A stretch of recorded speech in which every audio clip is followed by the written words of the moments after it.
मुकाशवा की किताब चैप्टर 1 हम निकालेंगे। किताब मुकाशवा चैप्टर 1 हम निकालेंगे। Praise God, hallelujah. मुकाशवा की किताब पहला बाब और उसकी 16वीं आयत, 15वीं और 16वीं आयत से पढ़िए जी।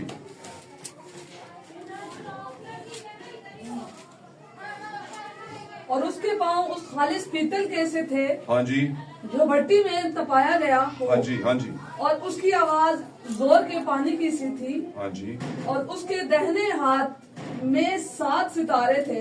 हाँ जी, और उसके मुंह में से एक दो धारी तेज तलवार निकलती थी। हाँ जी। और उसका चेहरा ऐसा चमकता था जैसे तेजी के वक्त आफताब।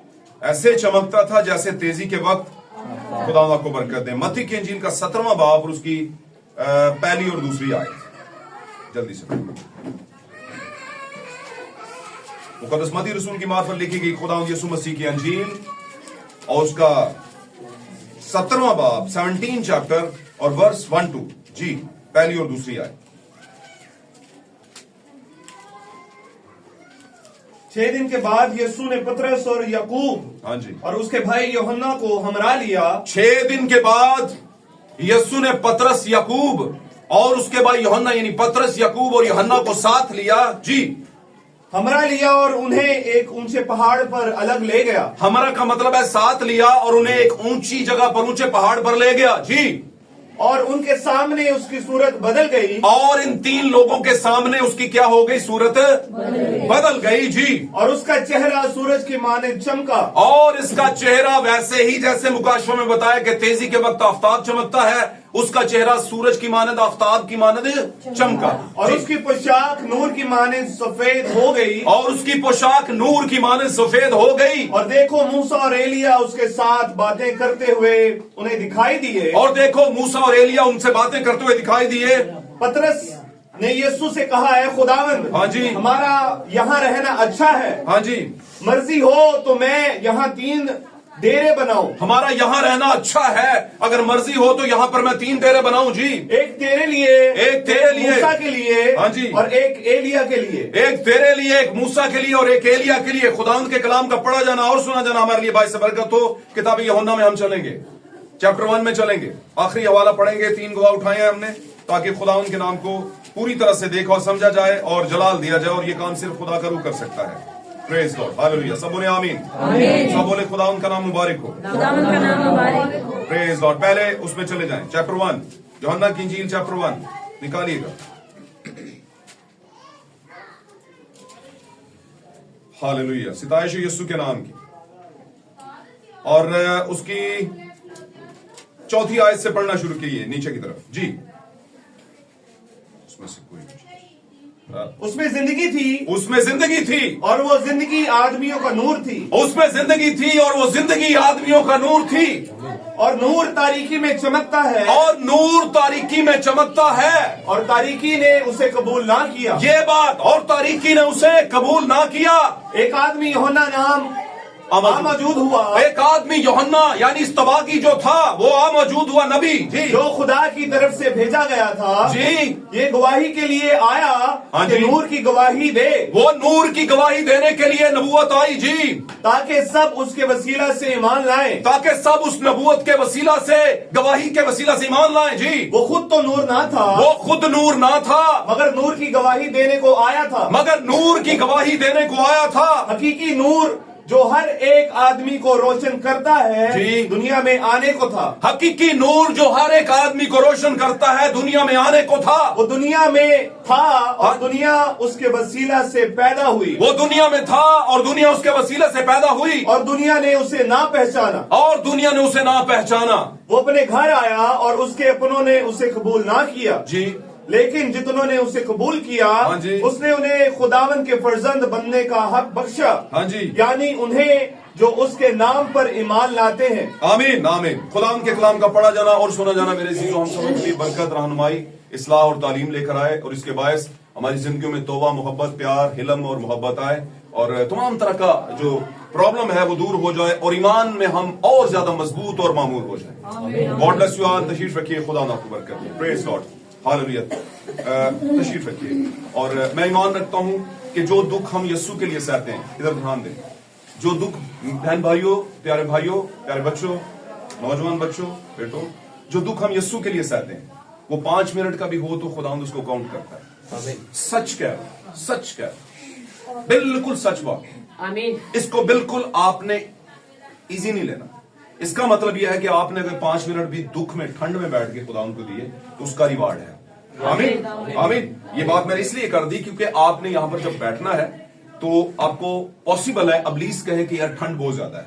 आमीन, आमीन, आमीन। लेकिन आपने गेट आउट फ्रॉम हेयर कह देना उसे कि दफा हो जाए इधर से, मैं यीशु के लिए बैठा हूं। आमीन। जो भट्टी में गिरे थे उनके लिए कोई बड़ी ठंडक तो नहीं थी वहां, लेकिन उन्होंने सोचा कि नहीं कुछ होगा जब हम बैठेंगे।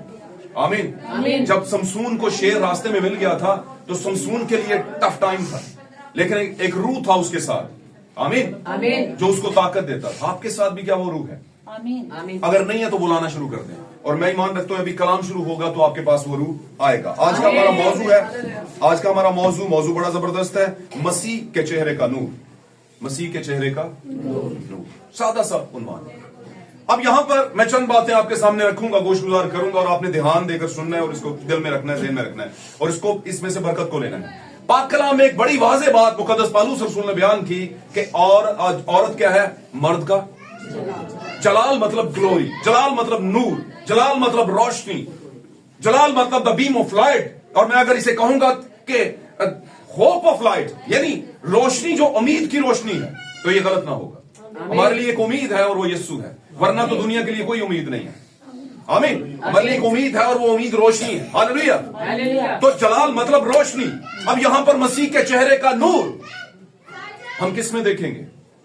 हम किस में देखेंगे? ईमानदारों में देखेंगे, सच्चे ईमानदारों में। हालेलुया। जिसको खुदावंद यीशु मसीह अपनी बीवी या अपनी दुल्हन या बर्रा की बीवी कलाम कहता है। हालेलुया। वैसा ही मजाज, वैसा ही नूर, वैसा ही जलाल जैसा कि यीशु मसीह में था। मैंने एक बार बताया था कि जो कुछ यीशु में है वो सब कुछ अब किस में है? उसकी दुल्हन में, उसकी ब्राइड चर्च में है। और अगर नहीं है तो समझ लें कि कुछ डामाडोल है, कुछ 19-20 है। हालेलुया। खुदावंद यीशु मसीह 19-20 वाली कलीसिया को कलीसिया ही जानता है, दुल्हन नहीं जानता। अगर आपने एक दर्जाबंदी पर, एक दर्जे पे जाके तख्त पर बैठकर दुनिया का इंसाफ करना है और मुजरिम ठहराना है दुनिया को, आप चाहते हैं कि अब यीशु के शाना बशाना बैठें, उसके साथ बैठें। हालेलुया। तो फिर 19-20 नहीं चलेगा। आपने कभी कोई ऐसा इंसान देखा है जो बोले मैं शुमाल मशरक की तरफ जा रहा हूं? आप बोलोगे भाई या तो शुमाल की तरफ जाओ या मशरिक की तरफ जाओ। आमीन। बोलेगा मैं मगरिब और मशरिक की तरफ जा रहा हूं। बोलेगा नहीं नहीं, या तो आप मगरिब की तरफ जाएंगे या आप मशरिक की तरफ जाएंगे, एक टाइम पर। आप बोलेंगे मैं काला भी हूं और सफेद भी हूं। लोग कहेंगे नहीं नहीं तू काला है, सफेद नहीं है। और अगर वो सफेद हो तो बोलेगा झूठ बोल रहा है, तू तो सफेद है। आमीन। भाई ब्रैनम अपने एक मैसेज में कहते हैं कि अगर हम गुनाह के साथ ही, अगर हमें खुदा गुनाह के साथ ही कबूल कर ले तो उसको कई हजार साल पहले सदूम और अमूरा को उठाना पड़ेगा। ध्यान दें इधर, सदूम और अमूरा के लोगों को उठा करके उनसे माफी मांगनी पड़ेगी कि सॉरी यार, मुझसे गलती हो गई है, मैं गुनाह के साथ कबूल कर लेता हूं, आज आपको भी कर लेता हूं, आपको नहीं किया था, सॉरी। जबकि खुदा जो कहता है, खुदा का जो आगाज होता है वही सबसे अच्छा, सबसे बेहतर बात होती है। आगाज सबसे बेहतर चीज है। खुदावंद जैसा शुरू में था, बाकला में लिखे, वो कल आज बल्कि अब तक यकसा और ला तब्दील खुदा। हालेलुया। तो आज का हमारा मौजू खुदावंद मसीह के चेहरे का नूर। अब मसीह के चेहरे का नूर कोई सिर्फ दिखावे का नूर नहीं है, कैरेक्टर का नूर है। आमीन। एक स्पिरिचुअल एंगल से अगर आप इसे सोचें तो आपका कैरेक्टर है जो बताता है कि आप में मसीह के चेहरे का नूर है या नहीं है। हालेलुया। मुझे एक बात बताई, इस जमाने में नबी एक बात बयान करते हैं कि इस जमाने में नबी की जमीनी खिदमत के अंदर आसमान पर बादल जो है वो मसीह के चेहरे के तौर पर जाहिर होगा। आमीन। और अगर हम इसकी डिटेल के अंदर जाएं तो वो फरिश्ते थे जिन्होंने वो चेहरा बनाया था। और चूंकि अमेरिका के अंदर बड़ी टेक्नोलॉजी है, उन्होंने उसकी तस्वीर बनाई, और जैसी तस्वीर बनाई और भाई ब्रैनम कहते हैं वो तस्वीर मेरे तक पहुंची, मैं लेके आया और उन तक पहुंची, तो कहते जैसे मैं तारी तस्वीर देख रहा था तो मुझे एक आवाज ने कहा कि इसको टर्न राइट साइड पे टर्न कर ले। तो जैसे टर्न करेगा तो तुझे समझ आएगी। और वो चेहरा था मसीह का, क्या था? चेहरा था। पाक कलाम में नविश्तों के अंदर लिखा है, अगर आप पढ़िएगा इसमें खतूत के अंदर, मुकद्दस पालूस कहते हैं, ए भाइयों हमारे बाप दादा बादल के नीचे थे। आमीन। हमारे बाप दादा किसके नीचे थे? ये क्यों बादल का जिक्र बार बार होता है? क्यों यस्सु मसीह को बादल आके छुपा लेता है? आमीन। आमीन। क्यों अबर की बात हुई है? जब साज और आवाज मिलते हैं तो खुदा का अबर छा जाता है। आमीन। अबर क्या है? बादल है। हालेलुया। और बादल क्या है? उसमें से मसीह का चेहरा जाहिर होता है। हालेलुया। और जब चेहरा जाहिर होता है तो मतलब नूर जाहिर होता है। जब नूर मतलब नूर कलाम, रोशनी का कलाम। आमीन। हालेलुया। हालेलुया। बात समझ रहे हैं? यहां पर हमने देखा, हम आखिर से शुरू नहीं करेंगे, हम यूहन्ना से शुरू करेंगे। यूहन्ना की इंजील के अंदर एक बड़ी प्यारी बात कही गई, बड़ी जबरदस्त बात। आइए इसमें से एक छोटा सा रेवलेशन लेते हैं।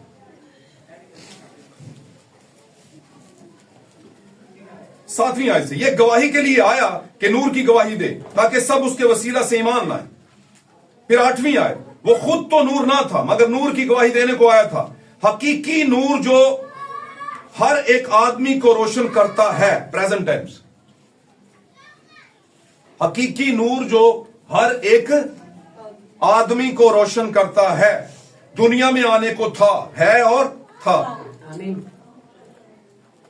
है और था। आगे चलो।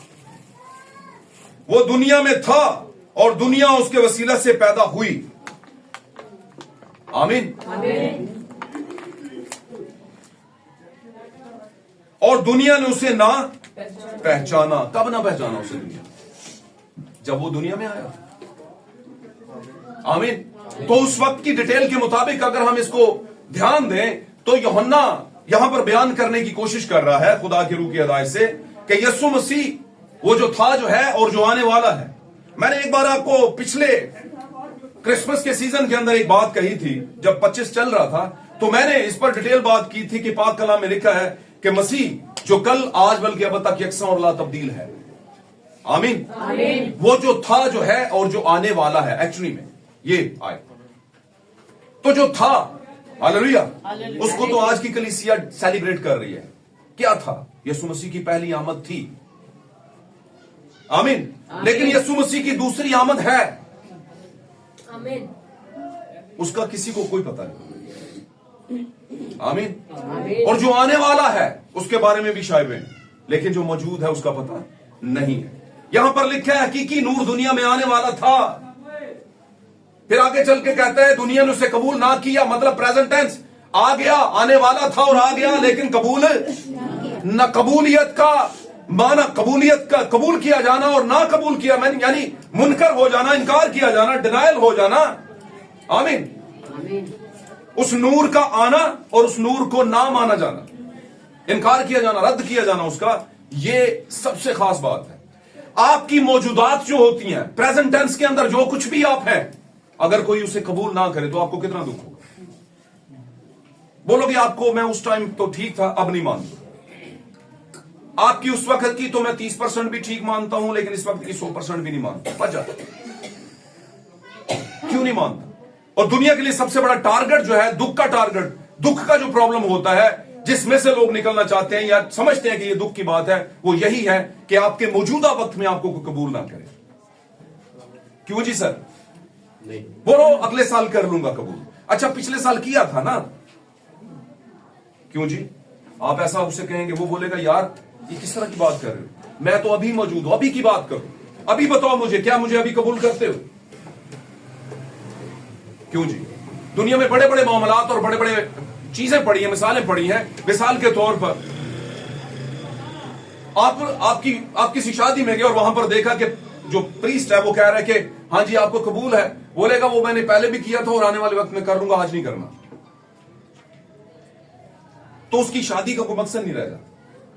कबूलियत का मतलब आपके टाइम रेवलेशन की कबूलियत, आपके वक्त के काम की कबूलियत, वक्त की नसीहत की कबूलियत। और कबूलियत मतलब चीज ली और रख ली, कहीं पर रख ली। बहुत दफा हम चीज लेते ही नहीं, और यह सबसे बड़ी गलती होती है। हमें चीज ले लेनी चाहिए और रख लेनी चाहिए, आने वाले वक्त में वो चीज पास रहकर हम पर असर छोड़ेगी। आमीन। हमारा ध्यान हमें ध्यान लगेगा यार जेब में कुछ पड़ा होगा, यार कुछ पड़ा होगा जेब में, होता है कि नहीं होता? बाज दफा आपको 4-4 दिन पहले की चॉकलेट या बिस्किट जेब में पड़ा होता है और आप यार अच्छा हो गया, भूख लगी थी। क्यों जी भाई जी? आमीन। सही कह रहा हूं ना? आमीन। तो आपका टाइम रेवलेशन, टाइम का मुकाशफा, टाइम की बात, टाइम की जो आपकी तंबीह है या नसीहत है या कलाम है या खुदावंद जो भी इल्हाम आपको देता, अगर आपने उसे डिनाई कर दिया, आप इनकार कर, नहीं यार छोड़ो यार, ये थोड़ा अजीब सही है, तो अजीब तो होगा क्योंकि यीशु खुद भी अजीब है। यीशु दुनिया के लिए अजीब ही था। और मैं बाय द वे आपको ये भी बता दूं कि आज आप गैर कौमों के लिए अजीब नहीं है। आमीन। तो यार ये अजीब से लोग ने, यार अजीब से हैं, इंसान को खुदावंद कहते हैं यार, अजीब से लोग हैं, ढोल ढमक्के बजाते हैं, म्यूजिक, जबकि म्यूजिक जो है वो ठीक नहीं है उनके मुताबिक।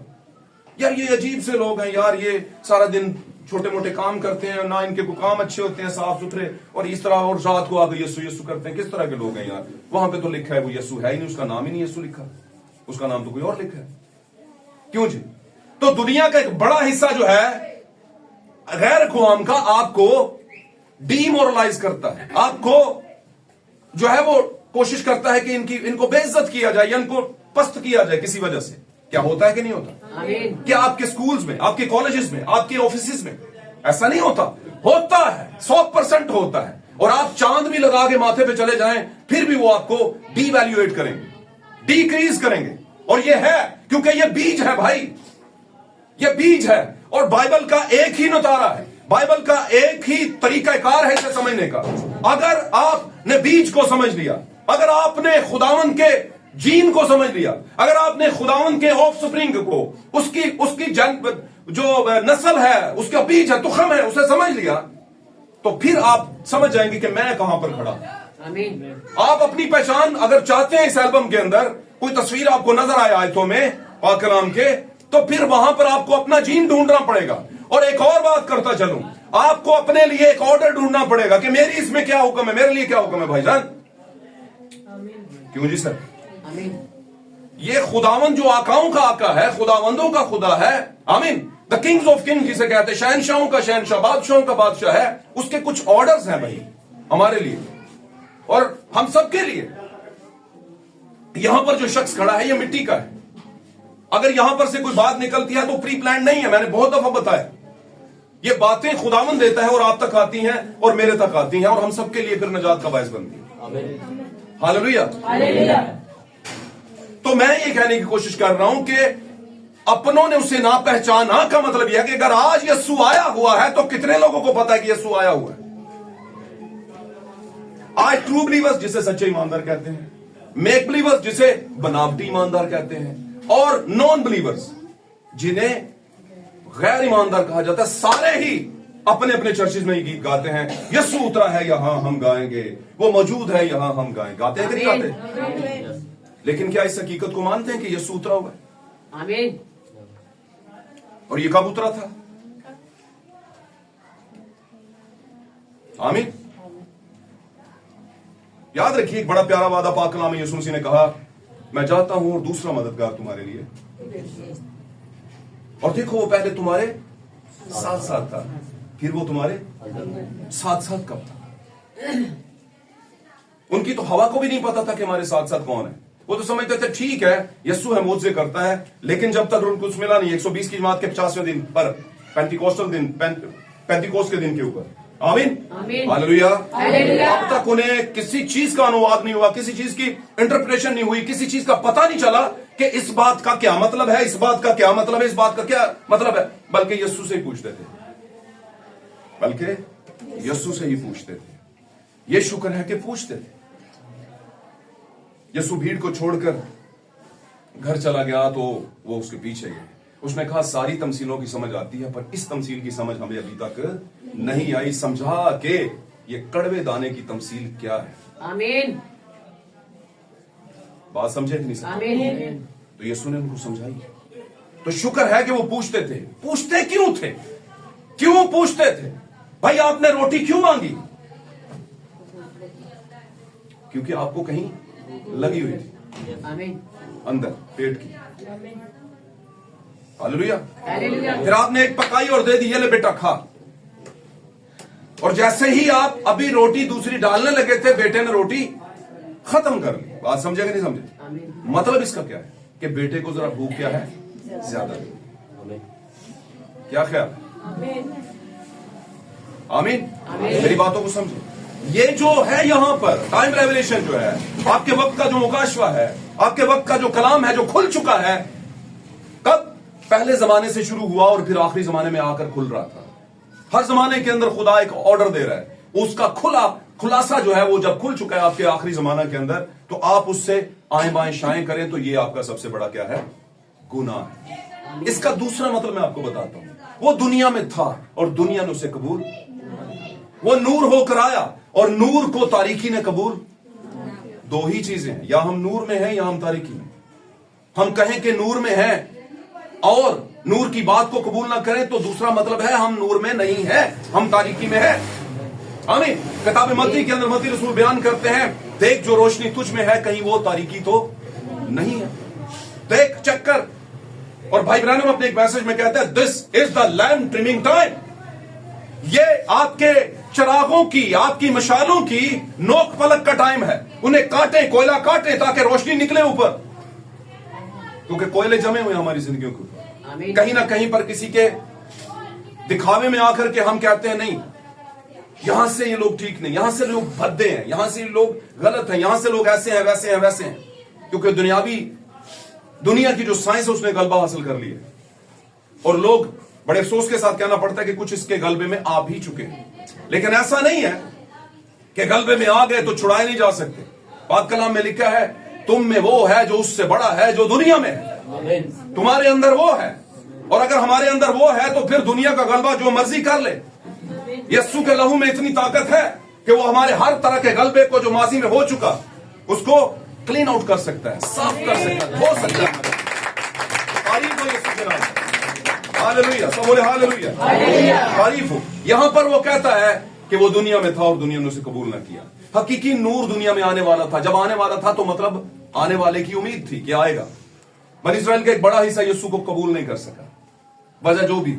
लेकिन हमारे लिए इसमें सबक है कि आज जो नया यरूशलेम होने का दावा हम यहां पर करते हैं, हम यहां पर हर कलीसिया कहती है हम नया यरूशलेम है, हम ही हैं वो जो मुकाशों में तस्वीर दिखाई गई। फिर मैंने एक शहर को जो दुल्हन की मानद सजा हुआ था आसमान से उतरते हुए देखा। हम ही हैं वो, बड़े वसूख से कहते हैं, बड़ी गारंटी से कहते हैं। लेकिन क्या फंडामेंटल तौर पर कैरेक्टरिस्टिक्स है उनमें, किरदार है उनमें वो वाला? अगर किरदार नहीं है तो फिर वो वहम के अंदर है, फिर वो वहम के अंदर है। हालेलुया। क्योंकि खुदावन के पास दूसरा कोई रास्ता ही नहीं है। खुदावन के पास नबूवत के अलावा कोई रास्ता नहीं। हालेलुया। पाक कलाम में ईमानदारों को कहा गया, मुकद्दस पौलुस कहता है तुम्हें नबियों की नींव पर रखा गया है, तुम नबियों की नींव पर रखे गए हो, उसके ऊपर का रद्दा तुम हो। और नबियों की नींव का मतलब नबूवतों की नींव, नबूवतों का जमाना। अगर आपने उसे माना नहीं, रद्द कर दिया, जो कि आज हो रहा है, भाई बार बार कह रहा हूं हो रहा है, और नबूवत का बाइकाट हो रहा है। और अगर नबूवत का बाइकाट हो रहा है तो मतलब नूर का बाइकाट हो रहा है। क्योंकि हमारे लिए नबूवत क्या है? नूर है, कलाम है। हालेलुया। क्या आप जानते हैं पाक कलाम में क्या खुदा नूर है? आमीन। और अगर खुदा नूर है तो वो कलाम भी है। और अब वही नूर जो कलाम हुआ वो मोहब्बत बन के दुनिया में आया। और दुनिया बुग़्ज़ से भरी थी, नफरत से भरी थी, दुनिया ने उसे कबूल नहीं किया। हालेलुया। मैं आपको आज एक बात बताना चाहता हूं, कबूलियत कहां से होती है? कहां से होती है? दिल से होती है, यहां से नहीं होती। क्योंकि ये वाली जो चीज है ना, ये वाली जो सीपीयू कहते हो आप लोग इसे, जो कंप्यूटर का होता है, हाँ सीपीयू, अल्ट्रा प्रोसेसर यूनिट कहते हो, ओके, वो दिमाग होता है कंप्यूटर का। आमीन। ये साइंस है, ये हमें कहती है प्रूफ करके दिखा। ये कैसे चीज होगी? कैसे कह रहे हो तुम? इसे प्रूफ करो, प्रूफ करो, प्रूफ करो, प्रूफ। और यही सवाल किनका था? फकी फरीसियों का। अगर तू नबी है तो कोई निशान देगा। क्या कह रहे हो? हालेलुया। ज़हन में रखें बातों। तो हमारे जमाने के अंदर नबूवतों की हकारत हुई है। हमारे जमाने के अंदर सच्चाई को दबाया गया है, सच्चाई को पसे पुश डाला गया। लेकिन सच्चाई है उस बच्चे की मानिद जो जब आता है वलादत के ऊपर तो दुनिया की कोई चीज उसे पैदा होने से रोक नहीं सकती। यह सच्चाई है। जब यीशु दुनिया में आने वाला था और आया तो मुंह खोला उस टाइम के हैवान ने, और वो कौन था? हेरोदीस। उसने बड़ी रुकावट लगाई, उसने बड़ा दिमागी साइंस और चालाकियां चलाई उसी सांप की तरह। और उसने उन 3 शख्सियात को बोला कि जब मिले तो वापस आना, मुझे बताना, फिर मैं उसका बंदोबस्त कर लूंगा। और ये शैतान था, लेकिन शैतान से ऊपर एक है, खुदा। उसने hallelujah, God bless God, praise God, hallelujah. सब बोले खुदावंद का नाम मुबारक हो, गॉड ब्लेस यू। मैं ये कहना चाहता हूं आपसे मेरे अजीजों, साथ रहिएगा, खुदा आपको बरकत दे। और आप जब ध्यान लगाएंगे तो आपको ठंड का एहसास नहीं होगा। आमीन। मुझे पता है, मैं शॉर्ट कर रहा हूं, बस शॉर्ट कर। तो कहने का मतलब यह है कि जब हम खुदावंद की राह पर चलते हैं, उस रहनुमाई में चलते हैं जो इस जमाने को दी गई है, हमारे जमाने को, तो हम अपने वक्त के मसीहा को कबूल करते हैं। और अगर नहीं करते तो दूसरा एक ही मतलब रह जाता है, हम तारीकी में हैं। और अगर तारीकी में है और बरगजीदा है तो खुदा उस तारीकी में से हमें एक टाइम पर निकालेगा। लेकिन अगर हम तारीकी में हैं और बरगजीदा नहीं है तो कभी भी नहीं निकलेंगे। निकलेगा कौन? मैंने पिछले दिनों में कहा था, यीशु को हाथ पकड़ाएगा कौन? कौन पकड़ाएगा? मुझे एक बात बताएं, सादा तरीके से समझाने की कोशिश करता हूं। जब आप अपनी अहलिया यानी बीवी यानी वाइफ के साथ जा रहे होते हैं कहीं पे, सॉरी मैंने इस तरह की बात जरा थोड़ा सा कर रहा हूं समझाने की गर्ज से, तो कहीं पर जगह डाउन हो तो उसने उतरना हो तो आप क्या करते हैं? क्यों जी, कहते हैं कि नहीं? और इसी तरह अगर बाप साथ हो तो बच्चा जंप करने को हाथ पकड़। आमीन। क्या ऐसा नहीं है? ये सॉफ्टवेयर किसने सेट किया हुआ है हमारी जिंदगी? ये कहां से सॉफ्टवेयर अंदर ही इनबिल्ट हो गया है? ये भाई द नेचर ऑफ गॉड है, खुदा की हलीमी की नेचर है, उसके बचाने की नेचर है, जो इंसान के अंदर वो सॉफ्टवेयर के तौर पर कुछ शायबे देता है। वो बताता है कि असल में ह्यूमन बीइंग, तुझे मैंने इस पर्पस के लिए तैयार किया था। आमीन। वो अलग बात है कि अब तू गुनाह की नस्ल में से पैदा होता है और तुझे फिर फेज 2 के अंदर आकर दोबारा से मुझ में पैदा होना पड़ता है। उसकी वजह क्योंकि तेरे पहले माँ और बाप जो जमीनी थे उनसे एक प्रॉब्लम हो गई थी, अडल्ट्री हो गई थी, वहां पर 19-20 हो गया था कुछ। आमीन। लेकिन परेशान नहीं होना, मैंने तेरे लिए फिदिया दे दिया है आज की डेट में, और पिछलों के लिए और आने वाले तमाम लोगों के लिए एक ही टाइम पर मैंने पेमेंट की है। आमीन। और उस पेमेंट के नीचे अगर आप हो, आमीन, अगर उसका बीज हो, मैं ये कहूंगा, तो फिर आप उस पेमेंट को कबूल करोगे, फिर आप उस हाथ को पकड़ोगे। हालेलुया। वरना दूसरी सूरत में आप अपना हाथ आप अपना हाथ उसे पकड़ाओगे, और अगर दूसरी सूरत में तो आप उसका हाथ पकड़ोगे। देखिए, मैं ये बारीकी की बात है, फिर मैं इसे दोहराता हूं, जो हाथ पकड़ना है वो इतना मजबूत नहीं होता। खुदा जब आपका हाथ पकड़ता है और आप पकड़ा देते हैं तो वो सबसे ज्यादा मजबूती वाली बात होती है। मेरी बात को समझे आप, ये बड़ी एक जोड़ की बात है, जंक्शन लेवल की बात है। अगर ये जोड़ पक्का रहा तो आप बड़ी चीजों को समझ जाएंगे। हालेलुया। काफी माफ पाकला में लिखे, अपने बोझ उस पर डाल दो, अपनी फिक्रें उस पर। इसका मतलब क्या है? इसका मतलब है अपना हाथ उसे, इसका मतलब सादा सही है। आमीन। आमीन। यहां पर यीशु मसीह है जिसको नूर बोला गया है, और यीशु अभी पैदा भी नहीं हुआ, और यीशु मसीह के मुतालिक कहा गया कि वो नूर था और दुनिया में आने को था, हकीकी नूर। आमीन। आमीन। मैं ऐसे कहूंगा, क्या 25 दिसंबर आने वाला है तो लोग किसकी तैयारी कर रहे हैं? किस दिन के लिए तैयारी कर रहे हैं? 99% 9 पॉइंट लोगों के जहन में, जो कि रेवलेशन से दूर है अभी तक, जिनको मुकाशफाती या मैसेज, मैं कहूंगा मैसेज के क्राइटेरियल मामलात से दूर हैं, मैसेज की बाउंड्री से, टेरिटोरी से दूर हैं, उनको इस बात की हवा भी नहीं, और वो एज इट इज, जैसे एज यूजुअल पहले एज पर रिकॉर्ड मनाते आ रहे हैं पूरे साल में, क्रिसमस और मजा और ये वो और हल्ला गुल्ला फलाना ढमकाना। रात को मैं सोशल मीडिया पे देख रहा था, बड़ा अफसोस हुआ। लोगों ने, जो बेचारे दिमाग रखते हैं थोड़ा बहुत, उन्होंने कहा यार ये क्या हो रहा है यार, तो ये तो हर साल होता है। बड़े बड़े चर्चेस के अंदर लोग इतने बाल रख के और अजीबोगरीब तरह के कपड़े पहन के डांस कर रहे हैं, गाने लगा, और सामने वो सारे बैठे होते हैं, वो कहते हैं जी ये वो कैरल नाइट है, पता नहीं कैरल क्रिसमस नाइट है, क्या है? और उनको ऐसा लगता है कि 25 को यीशु ने पैदा हो जाना है। और पक्की बात है, 24 की रात को उठेंगे और ढोल ढमक्के उठाकर बोलेंगे जनाब यीशु पैदा हो गया जनाब, और लोग छुरी पकड़ के बैठे होंगे 12 बजे। होता है कि नहीं? मैंने ये भी दस रहा इतों को मैं गलत हाँ, बताना जरूर है। कोई बात नहीं, हो जाता है भाई, दूसरा दो गलती हो सकती है इसमें कोई, लेकिन मुझे पता है कि ये बात ऐसे ही है क्योंकि हम भी बचपन से ऐसे ही देखते आ रहे हैं। और ये ऐसे लोग नहीं कि जो है चुगियां च बैठे, नहीं नहीं नहीं, बड़े पढ़े लिखे लोग बेहतरीन जगहों पे। अच्छा, मुझे कभी कभी ना बड़ा अजीब लगता है, सॉरी बात के बीच में थोड़ा सा कट लग गया है, लोग सवाल ही नहीं करते। मैसेज के लोगों ने मुझसे आज तक सवाल नहीं किया, भाई जी केक क्यों कटी था, या हम केक क्यों नहीं काटते, भाई जी ये 24 की रात को ही मनाना क्यों जरूरी है, सवाल क्यों नहीं करते। पिछले दिनों मुझे मैसेज कर दिया बच्ची ने, उसने कहा भाई जी यीशु मसीह बल्ली पे लटके थे या क्रॉस पे लटके थे। तो मैसेज किया, उसी शाम को मैंने जाना भी था, मैं चला गया घर और फिर मैंने क्लियर किया। क्या ख्याल? तो सवाल का मतलब है मुझे रोटी दो, सवाल का मतलब है मुझे किसी ने पकड़ा हुआ है, मैं मुसीबत में डाल सकता हूं, मुझे को पूछ सकता है, तो मैं क्या बताऊंगा कि मैं कौन से रिलीजन से ताल्लुक रखता हूं, मुझे तो अपने रिलीजन का, अपनी तालीम का पता नहीं है। तो ये कौन करेगा सवाल, कौन करेगा सवाल? बुजुर्ग करेंगे, बुजुर्ग बेचारे अब नौजवान करेंगे, रोशन ख्याल करेंगे। आमीन। और उनको करना चाहिए ताकि वो ईमान में मजबूत हों। आमीन। आमीन। जब आप ईमान में मजबूत होंगे तो सदक मीसक अब्दुल की तरह होंगे, आमीन। फिर कुछ होगा आपकी लाइफ के अंदर, आमीन। फिर ऐसे नहीं खुदा आपको छोड़ेगा। आमीन। आमीन। फिर पकड़ेगा आपका हाथ। हालेलुया। हालेलुया। मैं मैं थोड़ा सा आगे चलता हूं। मसीह के चेहरे का नूर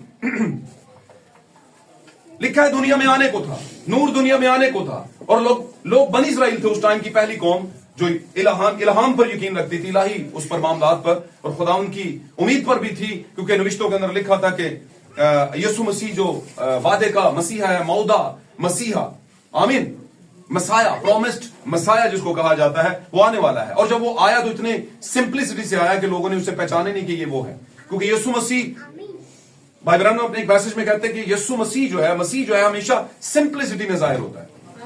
उसको आप डिजाइन में जाहिर नहीं ढूंढ सकते, खूबसूरती और बड़ी ऊपर की चीजों में नहीं ढूंढ सकते, वो सिंपल लोगों में आता है, सादगी में आता है। लेकिन आपके अंदर आईक्यू लेवल या आपका एज्यूम सिस्टम इतना तेज होना चाहिए कि आप यीशु मसीह को समझ लें, जूम कर लें, कहां पर है। आमीन। और वो कैसे होगा? पाक कलाम के अंदर लिखा, उसके आबशारों की आवाज से गहराओं को पुकारते हैं। आमीन। आबशारों की आवाज, उसके झरनों की आवाज, उसके जिंदगी का पानी जहां से बहता है वहां की आवाज से गहराओं को क्या करते हैं? पुकारते हैं। हालेलुया। मेरे अजीजों, हमें अपने स्टेटस पे आने की जरूरत है। हम कहीं पर अपना प्रोफाइल खो चुके हैं। हालेलुया। हालेलुया। आपने कभी सर्च किया हो तो मैं ये कहूंगा 90% से भी ऊपर के लोग जो एंड टाइम मैसेज के अंदर है, उनकी प्रोफाइल जाके चेक कीजिएगा, उन पे एक ही लोगो लगा होगा, वो आपका ईगल का लगा होगा या बादल का लगा होगा, कोई अपना नहीं लगा होगा, अपनी फोटो नहीं होनी बंद। और लेकिन तंजीमी कलीसियाओं की तरफ जाएं, पर सब आप ही बैठे होंगे फोटो, और आपको लगा अच्छा हाँ ये वो है, ये वो है। हालेलुया। हालेलुया। तो तोमा से क्या कहा था यीशु ने? तोमा से क्या कहा था यीशु? बोलो जिसको पता है। रूह के जिस्म में हड्डी नहीं होती।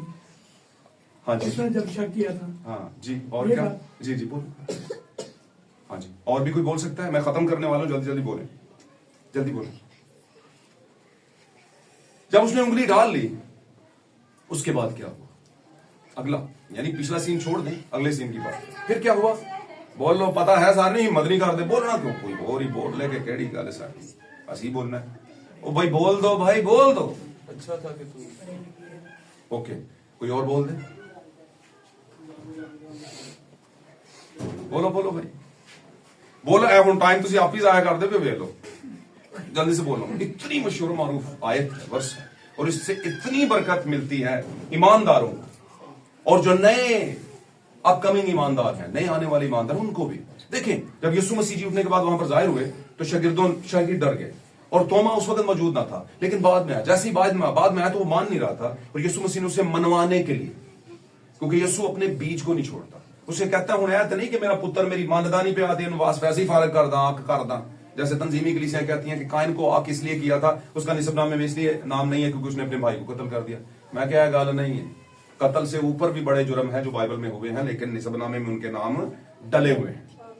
आमीन। क्यों जी? कत्ल से ऊपर भी जुर्म है जो बाइबल में दर्ज हैं। क्या ख्याल है? क्या पाक कलाम में यह नहीं लिखा कि तू अपने मलाउन हो वो शख्स, लानती हो वो शख्स जो अपने बाप की बीवी के साथ?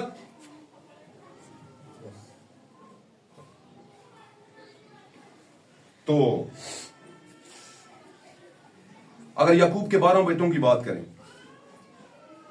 पढ़ा है किसी ने? याकूब के 12 बेटों की जहां पे ब्लेसिंग्स मिल रही हैं, जहां पर बता रहे हैं इनकी फंडामेंटल क्या है, इनकी खूबियां क्या है, इनमें क्या क्या मामला हैं। तो उसने कहा रोबन पानी की तरह क्या है? बेसबात है। उसकी कुछ सिमती नहीं, जिधर मर्जी मुंह चुक लेंगे। रोबन अपने बाप के बिस्तर पर चढ़ा, ऐसे लिखा है। बताइए मुझे।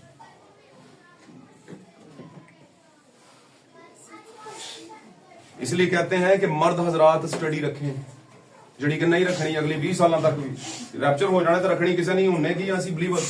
और जब मर्द हजरात सीख लें तो फिर घर की औरतों को वो सिखा सकेंगे। आमीन।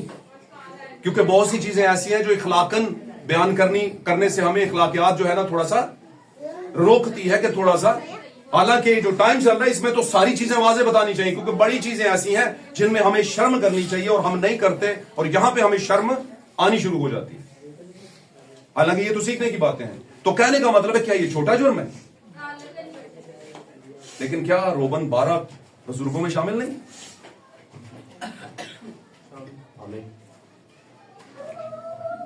याकूब के 12 बेटों की नस्लों में शामिल नहीं? शामिल है। तो फिर कायन क्यों नहीं? लोग कहते हैं नहीं नहीं नहीं वो गुनाह हो गया था इसलिए, और गुनाह की वजह से शरीर का फर्जंद होता है। तो मैंने कहा दाऊद के बारे में आपका क्या ख्याल है? कहते क्या मतलब? तो मैंने कहा दाऊद ने क्या किया था, क्या करतूत खोले थे, सब पता है। हित्ती यूरिया की बीवी रख ली और फिर उसके शौहर को मरवा दिया, और वहां से एक औलाद हुई होने को थी और उसके लिए रोजा भी रख लिया। खुदा मत मार इसे। खुदा ने कहा नहीं ऐसा नहीं, ऐसा जो हद से बाहर है वो मेरा नहीं, और मैं आदिल खुदा हूं, और खास तौर पर पुराने में तो बिल्कुल ही आदिल हूं। टाइम पर करता हूं फैसला, और उस बच्चे को मार दिया। उसके बाद उसने उस औरत से निकाह किया, कहले शादी की, और फिर प्रॉपर बीवी के तौर पर उसमें से औलाद पैदा हुई। आमीन। लेकिन हुआ क्या? इसके लिए उसे बड़ी सजा भुगतनी पड़ी। मेरे अजीजों, भाई ब्रानम कहते हैं बेशक उसने एक गुनाह किया, लेकिन खुदा की नेमतें और बुलावे ला तब्दील हैं। ये पाक कलाम की आयत है।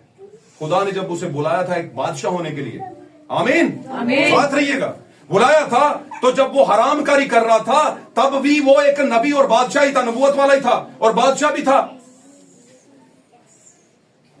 उसको आंख नहीं किया। वो गल समझे हो कि नहीं समझे? ये तो नहीं बोला काहिन की तरह दफा हो जा, काहिन की तरफ तेरा नाम नहीं आएगा, बल्कि किया क्या? उसके अपोज क्या किया? उसके अगेंस्ट क्या किया? उसके बजाय क्या किया? उसकी नस्ल में से मेरा और आपका दाऊद आया, खुदा यीशु मसीह आए, एक कैरेक्टरलेस बंदे की जिंदगी में से, उसके खानदान में से, सॉरी जिंदगी कह दी, उसके खानदान में से उनको यह शर्फ हासिल हुआ कि दाऊद के घराने में से, दाऊद के शहर में और दाऊद के घराने में से यूसुफ और मरियम, उनके खानदान में कौन पैदा हो? मेरा और आपका नजात दहिंदा। हालेलुया। आज लोग किसी ऐसी कलीसिया में जाना पसंद नहीं करते जिसका कोई नाम नहीं, कोई पहचान नहीं है जी, हर चीज खराब है, बुरी है, भद्दी है, इतनी खूबसूरत भी नहीं, जाना पसंद नहीं करते। आमीन। क्या कोई चरनी में जाकर अपने बच्चे को रखेगा? बेशक जगह हो या ना हो, बोलेगा नहीं नहीं यार चरनी जो नहीं रखना काम है, गंदी जगह, ये है वो है। लेकिन ये सारी चीजें क्यों हो रही थी? ताकि हमें कुछ सिखाया जाए कि खुदा हमेशा सिंपलिसिटी में जाहिर होता है, वो सादगी में जाहिर होता है, वो नीचे की चीजों में जाहिर होता है। आमीन। वो घमंड में जाहिर नहीं होता, वो बड़े स्टेटस में जाहिर नहीं होता, बल्कि वो स्लीक तरीके से जाहिर होता है, नॉर्मल तरीके से जाहिर होता है। Hallelujah, hallelujah. वर्स 2 हमने पढ़ी, वहां पर आगे चल के मुकाशफा किताब में वहां पर एक शख्स नजर आ रहा है यूहन्ना को, आमीन। और ये मरकजी आयत है, और वहां पर क्या लिखा, मरकजी ख्याल की किताब है, यानी वहां पर आपको जवाब मिलते हैं, जवाबों की किताब, अलामात और निशानों की किताब, जिसमें आपको एट द एंड सारी चीजों का खुलासा मिलता है। वहां पर यूहन्ना कहता है मैंने शख्स को देखा है और उसकी खूबियां बयान की कि उसके पांव पीतल की तरह और ऐसा है, और आंखें आके शोला और फलाना, और क्या है मुंह से क्या निकल रही है, दो धारी तलवार। ये दो धारें कौन सी हैं? दो धारें, एक ये धार है, एक ये धार। आमीन। आमीन। ये दो धारी तलवार निकल रही है। हालेलुया। और फिर उसने कहा उसका चेहरा ऐसे चमक रहा था जैसे तेजी के वक्त आफताब चमकता है। हालेलुया। अब यीशु मसीह का चेहरा जो चमक रहा था, हालेलुया, उसका जो फेस है, आमीन। आपको पता तुसी कहते हो बाकी चीजां तो लभदियां नहीं, तो चेहरे की टुकड़ी तो सही होनी चाहिए, मुंह मत्था तो सही हो, बाकी चीजां तो वही ना नहीं लभ रही है ना, कवर्ड है, लेकिन चेहरा तो कवर्ड नहीं होता ना। हालेलुया। तो इसका मतलब दूसरा ये हुआ कि ये सबसे टॉप पर होता है, ऊपर के दर्जे के ऊपर होता है, आमीन। कैपस्टोन होता है, इसे कहते हैं कोने के सिरे का पत्थर होता है। अगर ये बिगड़ गया है तो मामला खराब हो जाएगा। और ये बिगाड़ का मतलब यह कलाम से बिगाड़, कलाम को ना मान के बिगड़ा हुआ चेहरा। जब हम कलाम को मानते हैं तो चेहरा क्या है, सुधर जाता है, समझ जाता है, बेहतर हो जाता है। हालेलुया। और पाक कलाम के रिश्तों में लिखा हुआ है कि कलाम से हमें धो, हमें अपने पाक कलाम से क्या कर, हमें धो डाल, पाक कर, साफ कर। आमीन। मैं कहूंगा 2-3 दिन के बाद आप देखिएगा रात को, 24 की रात को। और ये मैं बातें क्यों बता रहा हूं, क्योंकि आपने उस सीन में से गुजरना है। मुझे पता है हमारे इर्द गिर्द ऐसे माहौल है। हालेलुया। अब ऐसा भी नहीं कि आप अपने घर में इस पर मेहनत नहीं करते, करते हैं आप मेहनत, लेकिन कभी कभी आप मजबूर हो जाते हैं। बहुत से लोग हैं जो मजबूर बेचारे हो जाते हैं। आमीन। वो कहते हैं अच्छा नहीं समझ रहा तो चलो आगे चल के समझ जाएगा, समझ जाएगी। बात समझ रहे? समझ जाएगा, ये समझ जाएगी का मतलब ये है, मैं ये कहना चाह रहा हूं कि कभी कभी घर के नौजवान बच्चे और बच्चियां क्या कहते हैं, जोर करते हैं कि नहीं ये चीज घर में होनी चाहिए, ये चीज घर में होनी चाहिए। हालांकि वो कलाम से बाहर होती है। असल में प्रेजेंटेशन जो है वो बड़ी चीज है, प्रेजेंटेशन बड़ी चीज है। हमारे बच्चे जब हमें बचपन से देखेंगे दुआ इस तरह करता है, उस तरह करता है, क्या बोलता है, क्या उस टाइम पे वो सिर्फ देख रहे होते हैं, समझ नहीं रहे होते। आमीन। लेकिन आने वाले वक्त में जब 20-22 साल के होते हैं तो फिर वो जब लोग दुनिया को बताते हैं हमारा बाप ऐसे था भाई, ऐसे था, ऐसे था, कहते हैं ना, उस वक्त समझ आती है। तो जो कुछ हमने पीछे किया होता है, हमारे घर में चल रहा होता है, वही हम लेकर आगे हमारी जनरेशन जाती है ना। क्या ख्याल है? आखिरी मिसाल दे दूं अगर आपकी इजाजत हो तो। आखिरी मिसाल, बाप और बेटा बाइक पर थे तो रोड पर थे, जा रहे थे तो बाप को पता नहीं चला, इशारा बंद था और बाप जो है ना इशारा क्रॉस करके आगे निकल गया। जब उसे पता चला कि इशारा बंद है तो बीच में जाके तो खड़ा, ओह इशारा जो है ना वो क्रॉस कर दिया। तो उसने कहा, बेटे ने कहा पापा जी आगे निकल जाए। कहते नहीं बेटा वापस चलते, वापस चलते। जाकर उसने सार्जेंट को कांटेक्ट किया, सार्जेंट खड़ा था। सार्जेंट को पता नहीं था, हालांकि सार्जेंट को पता नहीं चला कि बंदा निकल गया।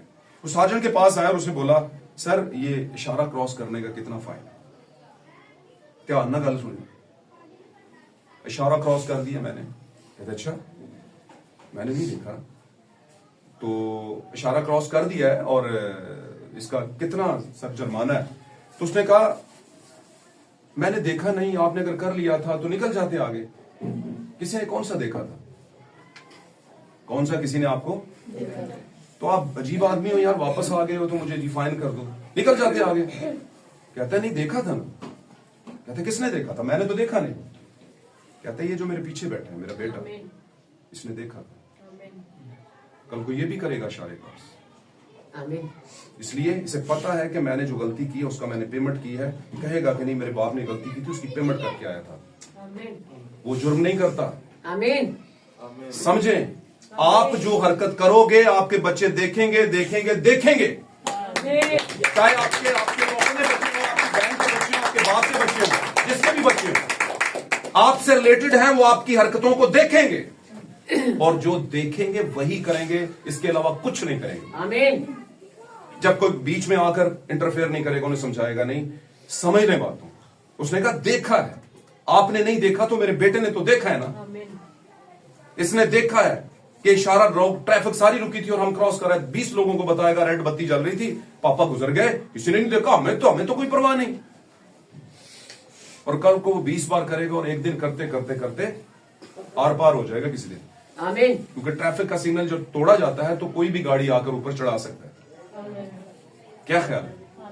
इसका मतलब क्या? इसका मतलब यह है जब हम खुदावन के कलाम की बातों को आए बाएं शाएं कर देते हैं तो ये कलाम हमारी अदालत करता है। हमें नहीं पता चलता, हम फिर भी यही सोच रहे होते हैं नहीं ऐते बस रब्बों की सी, रब्बों नहीं किसी। कुछ चीजें कलाम से दूर होकर, मैं सब चीजों की नहीं बात कर रहा, लेकिन हमें पता चल जाता है, वैसे हमें पता चल जाता है कि कहां पर हम देखें दुनिया का सबसे बड़ा जज इंसान अपना खुद है। आमीन। अपने आप को जज करें, बाल कैसे बनाते हैं, अपने आप को जज करें, गुफ्तगू कैसे करते हैं, अपने आप को जज करें, लाइफस्टाइल कैसा है आपका, अपने आप को जज करें, आप कैसे कपड़े पहनते हैं, अपने आप को जज करें कि आप कैसी गुफ्तगू करते हैं, लोग कैसे लोगों में जाते हैं, बैठते हैं, उठते हैं। आप तो कर देते हैं, आपका बच्चा वॉच कर रहा है आपको। आप तो बड़े वो बने हुए हैं इलाके के अंदर, मोहल्ले के अंदर, अपने इर्द गिर्द के इलाकों में, आपका बच्चा वैसा ही बनेगा, पक्की बात। और अगर वो ठीक होना भी चाहे तो एक टाइम पर वो जाएगा उस तरफ। मैं सही में आपको बात बता रहा। आमीन। इसी लोग कहते हैं कि हम घर में बच्चों को पढ़ा नहीं सकते, उनको तालीम नहीं दे सकते, उनको सही रास्ता नहीं दे सकते, इसलिए इनको अच्छे कॉलेज स्कूलों में भेजते हैं ताकि वहां पर एक टीचर हो। यहां पर भी एक टीचर है, मेरा भी आपका भी। खुदावंद रूल कुछ जो है वो हर एक को टीच करता है, लेकिन किसी में होकर करता है। मेरी बात समझ रहे हैं कि नहीं समझ रहे? समझिए ना? तो इसलिए अपने अंदर उस भूख को बढ़ाएं, उन बातों को समझें, सीखें। वक्त बड़ा तंग है दुनिया के अंदर, बड़ा तंग वक्त आ गया, मैं सही कह रहा हूं। हमारी आंखों के सामने इसी कॉलोनी से कितने लोग रालत कर गए, चले गए, किसी को हवा भी नहीं लगी। आमीन। इन बातों को ज़हन में रखें। वो नूर था, हकीकी नूर था, और दुनिया में आने को था, और दुनिया ने उसे कबूल, दुनिया तारीकी में थी और तारीकी ने उसे कबूल ना किया, पर जितनों ने उसे कबूल किया, एट द एंड हमारे लिए सबक है। कबूलियत कैसे? मैं आखिरी बात कर दूं फटाफट। भाई ब्रानम कहते हैं कि आपका छुटकारा, दुनिया कहती है हमारा छुटकारा लहू के बायस हुआ। क्या ये स्लोगन दुनिया का हर शख्स नहीं लगा रहा? क्रिश्चियन, हम क्रिश्चियन होते हैं, हमारे लिए यीशु ने खून बहाया। दुनिया का हर क्रिश्चियन, क्यों जी? हाथ खड़ा करें मेरे साथ। हर क्रिश्चियन कह रहा है कि यीशु ने मेरे लिए खून बहाया। ऐसा ही है, यीशु ने मेरे लिए खून बहाया, इसलिए मैं क्रिश्चियन हूं। आमीन। इसलिए अगर मैं यीशु ने मेरे लिए खून बहाया तो मैं भी बचाया जाऊंगा। क्या इस बात पर आमीन करके बस ओके कर दिया जाए कि यीशु ने मेरे लिए खून बहाया, हम ईमान लाते हैं, बस ठीक है, हम बचाए जाएंगे? नहीं। यीशु मसीह के लहू पर ईमान लाने का मतलब यह है कि उसने हमें गुनाहों से छुड़ाया और फिर हमें अपने आप में पैदा किया। आमीन। हमें धोया और फिर हमें खुद में, अपनी फैमिली में शामिल कर लिया। अब उस फैमिली की बात को मानना हम पर क्या हो गया है? वाजिब और फर्ज हो गया है। हालेलुया। और जब हम उस फैमिली के हेड की बात को नहीं मानते, एक द फैमिली ऑफ गॉड हो जाते हैं, हम खुदा के खानदान के साथ नामजद हो जाते हैं, उसमें हमारा आदादोशुमार क्लियर हो जाता है, तो फिर हम उसकी बात नहीं मानते तो लहू जिन्ना मर्जी बहाया। लहू लहू यसू का लहू गुनाहों को, है ना, धोता है। उसने धो दिया हुआ है, धुल भी गए, लेकिन आगे चल के आपने डबल कर ली। वजह कैसे हुई? क्योंकि आपने आपके अपने जमाने के कलाम को नहीं माना। मेरी बात समझ रहे हैं कि नहीं समझ रहे? समझे इन बातों को। खाली इस बात पर ईमान लाने के यीशु ने लहू बहाया है, बस दैट्स इट, और बाकी सारे करतूत दुनिया गोलती रहे, नहीं, ऐसा नहीं होगा। अपने चर्चेस में डांस प्रोग्राम कर रखवाए, ठीक है, और 24 और इस तरह 25 की चीजों को मना करके वाहियात हरकतें करे, और वाहियात, मुझे पता है हमारी क्रिश्चियनिटी क्या करती है, और अफसोस की बात है कि ऐसा करती है, और यह हर साल होता है। क्रिश्चियनिटी नहीं करती, माजरत के साथ, क्रिश्चियनिटी प्योर है, क्रिश्चियंस करते हैं। मसीहत बुरी नहीं है, मसीही बुरे हैं। जो सो कॉल्ड क्रिश्चियन है उनमें बुराई है, बुराइयों को ही दूर करना है हमने। और कैसे होंगी? लगन यहां पर लगानी पड़ेगी, थोड़ी सी ट्रैक लेकर आना पड़ेगा, लगन यहां पर लगेगी तो फिर सारे मामला क्या है, रोशनी में आ जाएंगे। आमीन, हालेलुया। यहां पर से आप चीजों को जूम करेंगे, यहां पर से आप चीजों को जानेंगे, ये चीजें आपके लिए मजबूत पेपर जो है वो कामयाबी लेकर आएंगी, क्योंकि ये वाला सारा सिलेबस आपने याद करना है, इनमें से समझना है अपने चीजों को। आमीन। और अगर कोई समझाने वाला ना हो तो फिर इंसान कहता है कि मैं बड़ा बदकिस्मत हूं, मेरे पास कोई समझाने वाला नहीं है। लेकिन अगर किसी के पास हो और वो उसे नाचीज जाने तो ये वही बात होगी यूहन्ना के पहले बाब के अंदर जो हमने पढ़ी है। हालेलुया। क्या पढ़ी है कि वो दुनिया में था और दुनिया ने उसे कबूल ना किया। किताब मत्ती के अंदर वहां पर कहता है कि वो यूहन्ना, याकूब और 3 लोग थे हाँ जी, 3 थे। लेके जिनको गए यीशु मसीह, जिनको साथ लेकर गए याकूब, यूहन्ना और पतरस। हाँ जी, भाई ब्रानम अपने एक मैसेज में कहते हैं ये हैं 3 लोग, ईमान, उम्मीद और मोहब्बत। ये तीनों किसके पास साथ गए हैं? यीशु मसीह। और ये तीनों क्या है? दायमी है। बात का मुकाशवा पकड़े। ये 3 लोग 12 में से अलग करके लेकर गया है। इन 3 लोगों को 12 में से यूहन्ना, याकूब और पतरस। क्यों जी? और यूहन्ना, याकूब और पतरस के खतूत भी पड़े हैं पाक कलाम के अंदर। और वो कहते हैं इनको ईमान, उम्मीद और मोहब्बत को साथ लेकर के गया है और इनको नजर आया है। यानी ये फंडामेंटल है, खूबियां हैं जो अगर आपकी जिंदगी में है तो फिर आप यीशु के चेहरे के नूर को देख सकोगे। इनके सामने लिखा है उसकी क्या बदल गई? सूरत बदल गई और उसका चेहरा क्या हो गया? दिन के वक्त जैसे रोशनी। दिन का कौन सा टाइम? दोपहर, तेजी का वक्त। इस तरह वो यीशु चमक उठा। किन पर चमक उठा? क्या 12 पर नहीं, 12 पर नहीं, लेकिन सिर्फ किन पर? 3 पर। और वो कौन है? ईमान, उम्मीद और मोहब्बत। कॉम्बिनेशन है, लेकिन ये ट्रिनिटी नहीं है। लोग इसको ट्रिनिटी में लेकर जाते हैं, कहते तसलीस है। देखो जी, यीशु तसलीस को लेकर के गया। कहते इब्राहिम के पास तसलीस उतरी। मेरी बात समझ रहे हैं? बात समझ रहे? कहते अल्फा ओमेगा नहीं, कहते हैं वो जो था, जो है और जो आने वाला है, ये तसलीस है। मैंने कहा नहीं, इसका मतलब ये है जो था उसको तो तुम कबूल करते हो, वो ही आया उसको कबूल नहीं करते, और जो आने वाला है उस पर उम्मीद लगाए बैठे। जो है उसको कबूल नहीं किया तो आने वाले को खाक करोगे तुम कबूल। क्यों जी? तो इसलिए मैसेज के अंदर बाइबल का जो रेवलेशन और तफसीरें हैं वो फर्क हैं। अगर आप एंड टाइम मैसेज के प्लेटफॉर्म पर कुछ चीज सीखते हो तो फर्क सीखोगे, कुछ फर्क होगा। और फर्क का मतलब ये नहीं कि बाइबल से बाहर वाला फर्क होगा, नहीं नहीं, बाइबल ही से होगा, बाइबल ही से होगा। हालेलुया। तो खुदा आपको आज इस कलाम के बाद बरकत दे। आज का हमारा मौजू था मसीह के चेहरे का नूर, और उसके मसीह के चेहरे का नूर का मतलब मसीह का जलाल। और मसीह का जलाल कोई और नहीं है, उसकी दुल्हन है।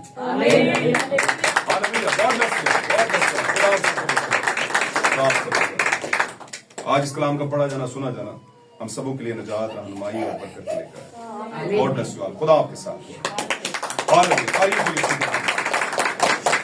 आइए हम सब अपनी आंखों को बंद करेंगे, दुआ में जाएंगे। Praise God. हालेलुया। शुक्रगुजारी करेंगे और खुदा से आज